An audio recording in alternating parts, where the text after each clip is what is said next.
This is part 3 and hopefully the final part of my 10 favorite books from 2025.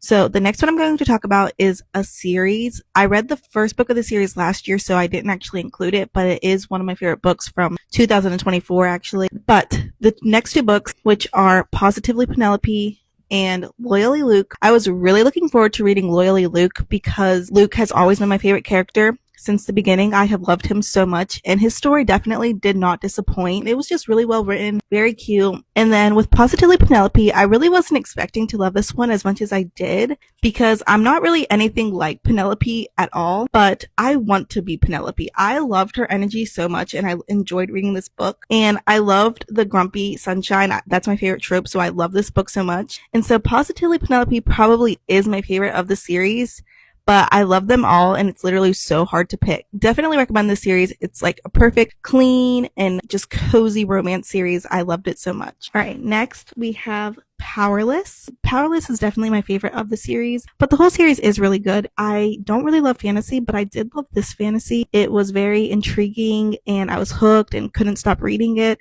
It's just really, really good. So I definitely do love the series a lot, and it's one of my favorites from 2025. The final book, it is called Between Shades of Grey. It is a historical fiction that takes place during World War II, specifically in like Russia, I believe. I can't remember exactly where it takes place, but it gives like the Soviet side of World War II and like Stalin's participation in World War II, which I didn't know anything about prior to reading the book. But since reading the book, I have studied that timeline even further, and this book taught me so much. I enjoyed it so much. It's really hard to read at times because it's very sad what these people went through. I just feel like it's a part of history that everyone needs to learn about. And so I do highly recommend this book.